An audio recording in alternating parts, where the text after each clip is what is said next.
Welcome to my new segment on the No Fun channel. This segment I'm calling Reddit stuff. Basically, it's pretty much anything from Reddit. I may even just log into Reddit and kind of surf through Reddit and see what pops up. One thing I would definitely do is, block things. Blur. There'll probably be a lot of blurred out stuff. But basically, it's just going to be stuff from Reddit. And so you may have some of the a-hole stories, which are very popular, off my chest. And I'm also going to do the writing prompts. I'm not going to try to do the ones that are too long. Now, all the ones I'm going to do are going to be from YouTube. I'm not going to read them because I do struggle with reading sometimes. It's something I've had my whole life. So reading out loud is not a thing for me. I can't explain it. I just can't. Like in my head, I can read just fine. But if I read out loud, there's a disconnect. So I decided to use the YouTube channels that have already done the reading for me. I'll probably use some popular ones like Smosh and what's that other guy's name? Something Danger? I can't think of his name. He does the astronauts. Am I the astronaut? However he says it. There's a couple of them. I'll probably use a couple of their videos too, or a segment of their video, not the whole video. But let's get this first one. The first one is my mom kicked me out for her new family. See, I'm having trouble already. For her new family, then demanded college money for my siblings when she found out I'm successful. All right, let's see what's going on here. Now, this one does have like chapters. See here. I might skip the comment section because I have listened to these before. Sometimes they have comment section what people said, but it's only 17 minutes. I might just listen to the whole thing and see what we got here.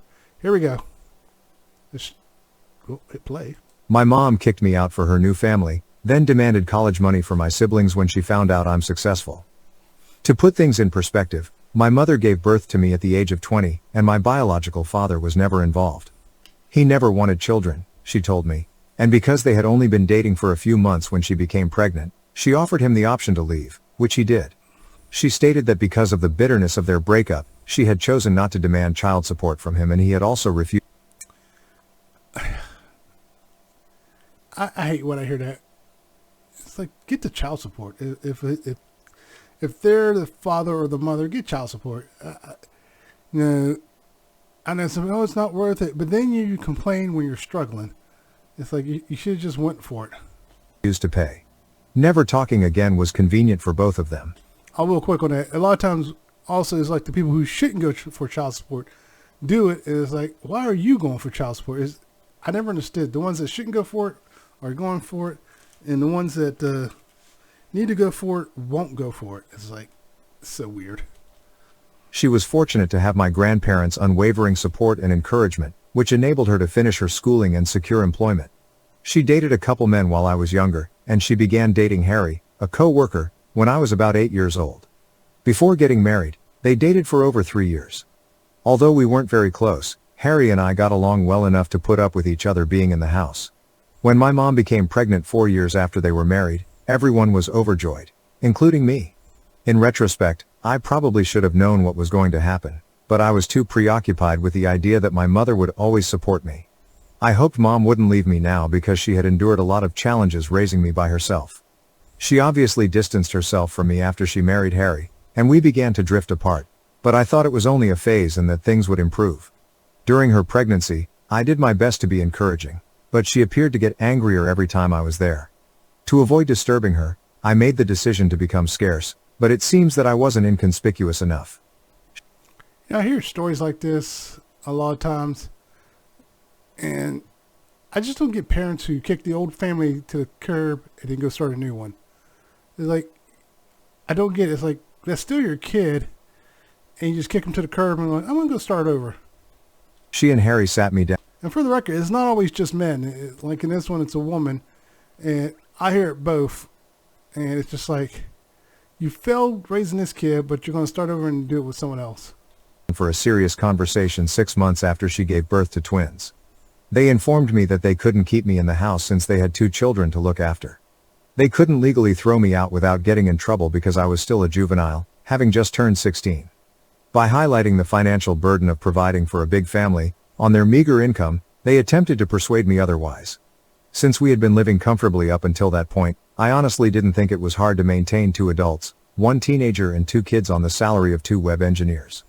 They clearly only wanted me gone. I genuinely didn't want to leave, so even at that point I attempted to offer ways to stop it. If money was a problem, I offered to acquire a job, but my mother said she wanted to save money and resources for the children who deserved it more. She stated that they deserved to stay with them more than I did, not that they needed this more.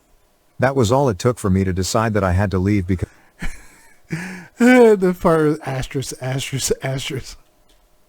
No one wanted me. They knew I had enough dignity to know I was unwanted, so they had only nudged me in the right way after I left, without even telling me where I should go. Their strategy was successful. Since they hadn't really evicted me, it wasn't technically an eviction, but I would still consider it to be the same. I felt like I had no other choice after they had forced me into a difficult situation. I went straight to my grandparents' house when I left that day. They wanted to be there for the twins, so even though they were upset about what my mother had done, they didn't cut her off. At 16, I obtained part-time work because I could no longer financially rely on my grandparents due to their advanced age. When my mom and Harry went to visit my grandparents with the kids, I would see them every now and then, but they seldom ever inquired about me. They tended to be very formal, as if they didn't miss me at all, even when they did see me. They actually appeared to be happy without my presence. I was saddened by my mother's apparent decrease in irritability, but I knew there was nothing I could do about it. Until it was time to go to college, I lived with my grandparents. My mom wasn't involved with me even then, so I had to rely on friends to assist me get settled in my dorm because my grandparents weren't old enough or healthy enough. My mom... I think it meant too old, because it's not old enough. Mom and Harry declined, preferring to preserve money for the twins' future, so I had to take out a student loan, and one of my relatives co-signed for it. Fortunately, one of my uncles agreed to assist if I assured him that he would never be responsible for any of the costs. I worked while I was in college to make sure I wouldn't fall behind on my payments and to give myself a financial advantage. My mother and I hardly spoke once I started college, and only my grandparents were present when I graduated. Not even my mother bothered to congratulate me. In order to avoid being a burden to my elderly grandparents, I began working and lived independently after college. Although I didn't make much money during the first few years, I was still able to pay for groceries, utilities, rent, and even started to pay off my debt while setting money up for the future. In fact, I would describe ** as living on a limited income. Fortunately, things finally got better. It took a while, but I eventually rose through the ranks of my organization. Considering that I received very little assistance, I'm proud of how far I've gone and am now in a rather comfortable posture. Unexpectedly, my mother discovered that I earn a good living, even though we haven't spoken for many years. At nearly 33, I currently hold a senior management role at the same organization where I began my career. About 4 months ago, I got a big promotion, but I wanted to keep it a secret, so only a select few individuals knew about it. To thank my uncle for co-signing my loan back when I was having trouble paying for college, I did inform him. According to what I understand, he just met my mom and Harry at a family get-together and urged her to get in touch with me to congratulate me on my success. Even though I'm sure he meant well, it didn't work out because she didn't even get in touch with me to offer me congratulations. In the end, my mother learned about it and... I'm also looking at the cake, and that's a lot of fondant. I see him put all that stuff on there, and if I understand fondant, I probably not saying it right, that stuff doesn't taste good. And there's a lot on these cakes when they do these cakes, trying to make them look like the real thing. Recently visited my home with Harry, insisting on talking to me. I should note that I haven't spoken to her since I started college. I blocked her everywhere and left her out of my life after graduating since I didn't think there was any use in hoping she would change her mind. She didn't appear to be negatively impacted, and to be honest, I doubt she even noticed. Only my grandparents, who were aware that I disliked discussing my mother, were in contact with me and they steered clear of the subject. I didn't really stay in touch with my uncle either, so I was unaware that my mom and Harry had been having financial difficulties for a few years. Only when they arrived at my door and told me how bad things had gotten did I find out. It was wishful thinking, but the only reason I even allowed them inside was because I hoped they would be coming to make amends. They began by stating that they had heard from my uncle about my promotion and how I was one of the youngest individuals in such a prominent position in my firm, rather than congratulating me on my accomplishment. It seems that they were surprised that I had kept it from them. Ironically, I was taken aback that they expected me to communicate with them at all, much less deliver any positive news. Additionally, they were disappointed that I had shut them out of my life, claiming that it was only because they had prioritized their children above me. They maintained that I should have been old enough to comprehend their rearranged priorities and not harbor resentment as a teenager. You know, I try to say, I was going to try to avoid saying if they're real or fake, but in this case, I'm just going to go with that it's real.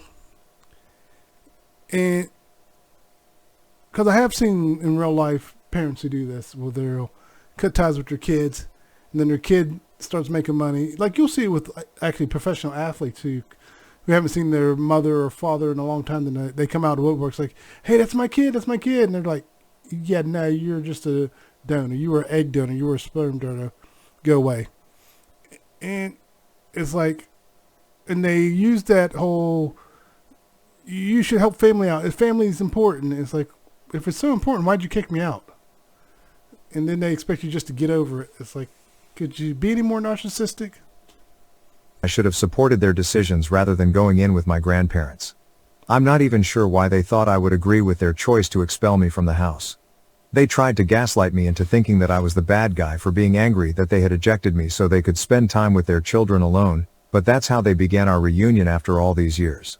They talked about how tough the past several years had been for them without even giving me a chance to explain my side of the story. They described how they had launched their own company, but, regrettably, it did not succeed, resulting in losses.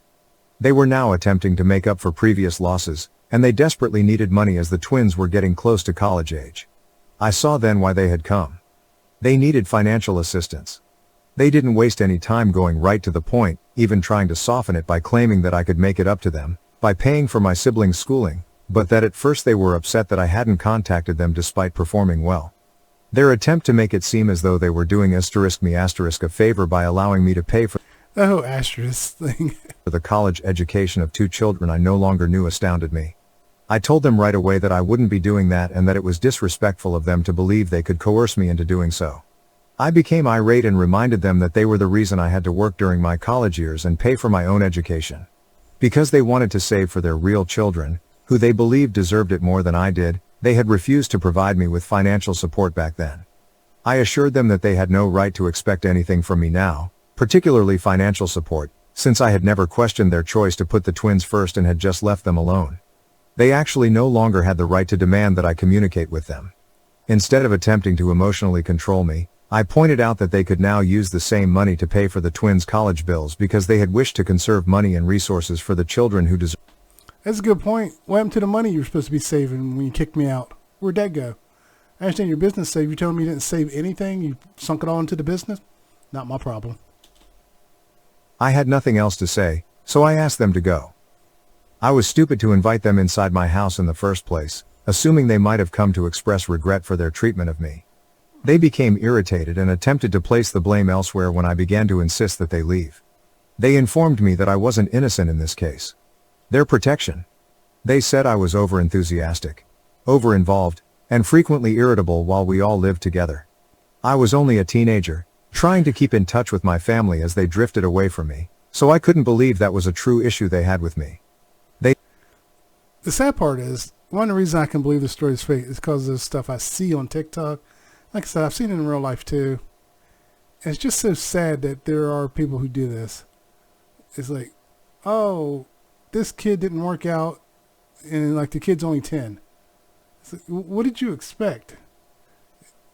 And now when the kid does become successful, they want to take credit for it. I've even seen it where, like, if I hadn't kicked you out, you wouldn't be who you are today. It's like, thanks, get lost. Audacity to claim that I was no better than them since I had denied their request. They said I was forgetting all the years my mother had taken care of me and brought me up alone. They said that this was my opportunity to make it up to her, and assist her, but I was being rude and unappreciative instead. Since I was a child at the time, I thought it was absurd that they would bring that up. Even if I had wanted to, I couldn't have decided not to rely on them. Furthermore, it wasn't like they were helping me. They pushed me out of the house and effectively forced me out as soon as they believed I was mature enough to manage things on my own. For the following 18 years, they refused to acknowledge my existence. I was still shocked that they had the gall to expect me to aid them now, as if I owed them something, even after everything that had happened. During the dispute, things became quite personal and ugly, and I finally threatened to call the police if they didn't leave my property. My mother reminded me of all the sacrifices she had made when I was younger, ostensibly because she wanted to be a good mother, before they finally departed after more arguments. If your argument is that I took care of you when you were a kid, that's a stupid argument. They were a kid.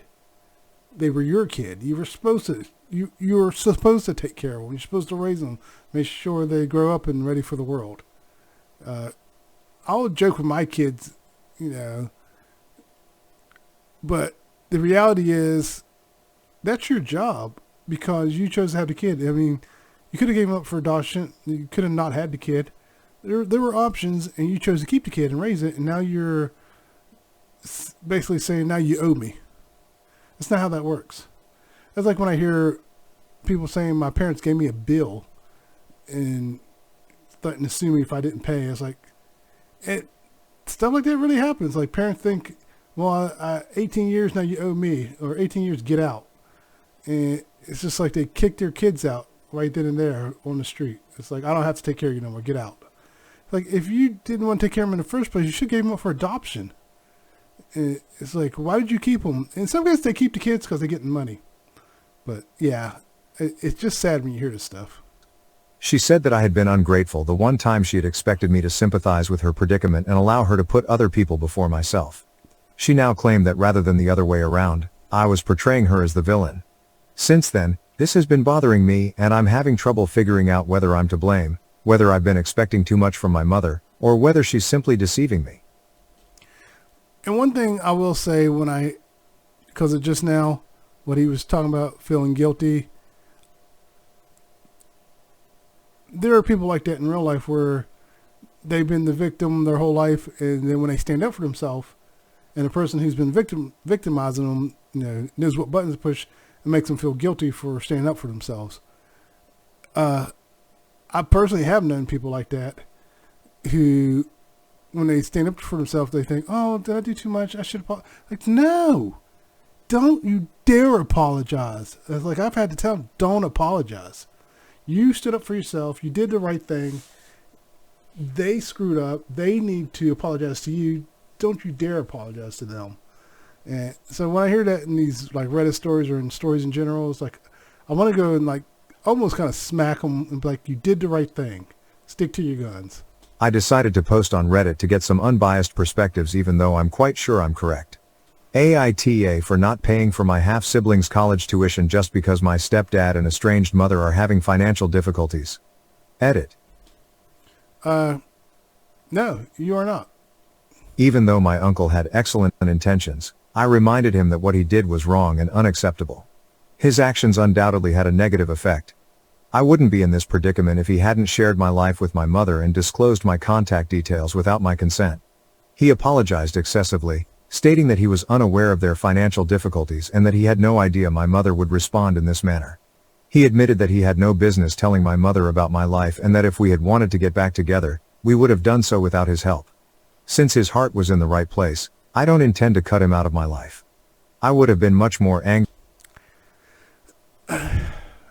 Didn't earlier in the story he said he didn't keep in touch with his uncle? Like him and his uncle weren't in touch and now they're in touch? No, well. If he had meant something different. He simply made an error. In addition, it was because of him that I was initially able to attend college. He was the only person who was prepared to assume the responsibility of co-signing my loan application. If you consider it, I might not be in this situation at all if it weren't for him. I made sure to let him know that what he did wasn't appropriate since I don't want to come across as unappreciative, but I'm also not a doormat. Whatever I did was fair enough, and I believe I found the ideal balance. We're doing great together, and I won't hold anything against him because I needed this resolution somehow. I also discussed my mom's recent struggles with my grandparents. They believe I'm correct and have promised to make an effort to persuade her to change her mind. I realized that they didn't want to lose touch with their other grandchildren, which is why they have remained in touch with my mom. They understand the struggles my mom's family is going through, but they don't think it's right or... Okay, real quick, Reddit story aside, That's a lot of icing they're putting in between each slice. I mean, that's a lot. Like an inch thick. Jesus. You don't need that much icing in between each layer. To put me through this. That's their position on the issue, and I believe it's reasonable enough. Asterisk asterisk. First update. My mother has taken it upon herself to remind me of all she did for me growing up ever since we last spoke, which was nearly 9 days ago. She probably sends me an email every other day to make me feel like I owe her something. It's not like she gave me a favor by raising me alone, and she was legally required to take care of me, so I don't really understand the point. She only reared me when it was convenient for her. She and her spouse decided to expel me as soon as I started to cause them trouble, citing the need to save money for the twins and their future. Now that we're in the future and the twins are adults, I believe they should rely on themselves rather than wasting time trying to manipulate and guilt trip me. Although I had been ignoring her. You could always point out, you could do to them what you did to me. You made me go and stand on my own. So it's time for them to go stand on their own. Emails, I made the decision to reply a few days ago. I explained to her all I had written in my essay. She didn't take it well, as expected, and labeled me ungrateful once more. I just informed her that calling me names would not alter the truth and that I no longer wanted to have any contact with her because she had been a bad mother. I blocked her email account after that, but she made a new one to continue to annoy me. Since she never done the same. Well, that's harassment. I would keep track of all those emails and be like, this is harassment. I blocked her. She created a new one, and I would track everything. For me, I blocked that one as well, and I'll keep doing so until she understands that I'm not here to mope about her. To be honest, I'm glad we're finally having this discussion because I think it will end quickly and I'll have the necessary closure. Only because I was still clinging to the hope that perhaps they had changed, that perhaps they were here to congratulate me and make amends, did I welcome them into my house and talk to them that day. However, speaking with them made me realize that they are just not the type of individuals who are able to experience regret, guilt, or shame. I've fully given up on ever making amends with them after it one again made me realize how self-centered and cunning they are. Second update. I believe that my mother's appearance at my place of employment earlier today was the most bizarre thing she has ever done. Fortunately, I wasn't working today, so she departed really fast and didn't succeed in her endeavor. I was feeling a little under the weather, so I decided to take the day off, and I'm so happy I did. She would have definitely thrown a fit or done anything to make me look foolish if I'd been present. When the receptionist called to inform me that my mom had arrived, wanting to see me and refusing to go despite being informed that I wasn't there, I learned the truth. When they put her on the phone with me, I firmly told her that I was at home, even though I was already rather anxious about what she might do. She was informed that if she attempted anything at my place of employment, I would sue her until she would be too ashamed to send her children to college. I did my best to sound threatening, so I believe it truly frightened her. She agreed to depart right away, provided I met her in person, so it must have worked. Oh no, there would be no negotiations. Like, you do anything at my job that threatens my livelihood, I will do everything in my power to destroy you. I reminded her that she couldn't afford a lawsuit at the moment and informed her that she wasn't in a position to be making demands. I also mentioned that my employer would not think twice about suing her if the situation worsened, which would be a very different scenario because they wouldn't be as forgiving as I'd been. She'd be better off just going out in silence. I didn't get any more calls or notifications regarding the event, so I guess she left after giving the phone back to the receptionist. I can't afford for this to happen again because that was undoubtedly a near call. I've made the decision to speak with a lawyer to find out what precautions I may take. She hasn't threatened me directly, so I'm not sure if this is enough to get a restraining order, but I still want to speak with the attorney to discuss my alternatives. I just have to hope that this experience was unpleasant enough for her to think about leaving me alone till then. Well, that's what I was saying earlier about the harassment with the emails. Like, he told her not to contact me. I don't want any more contact with you. And she's twice now not listened. Update 3.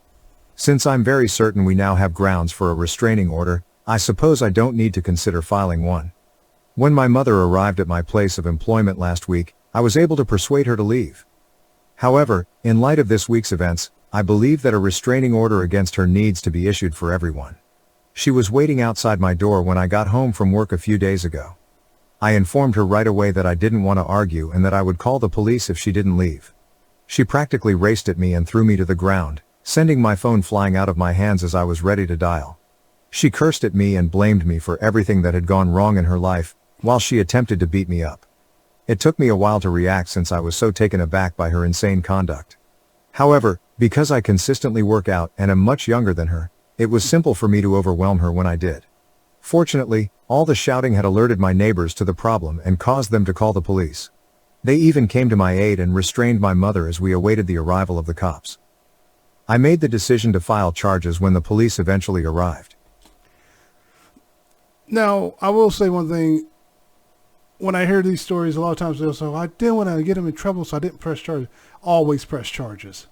Always press charges. If they attacked you once, they'll do it again, and it could escalate. Make sure there's a record of it. If they attacked you, press charges. She is currently in a lot of trouble. In addition, I've discussed this with my attorney and requested a restraining order against her. I've been informed that Harry has taken the children and moved in with his parents.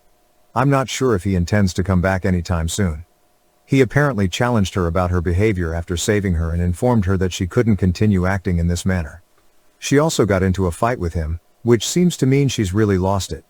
I believe she finds it difficult to believe that I'm doing well in life, but in all honesty, she is to blame for her own issues. I will not be...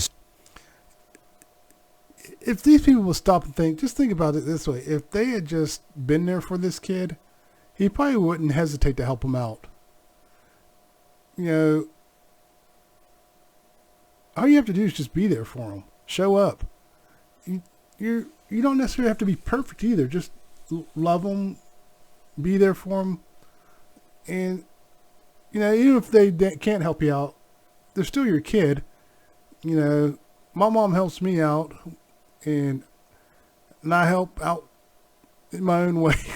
It's the best way. I do a lot for my mom, and she doesn't even have to ask twice. It's like, she's like, oh, my sink, I'm there. Oh, my car, I'm there. And it's my mom. Yeah, I'm always going to be there for her. For her. I'll have the restraining order in place. Now, with that said, I had a good mom. If I had that mom, no, it'd be over. I kind of had a dad like that, where when I became an adult, it was like he was mad at me for not needing him to school me on everything in life.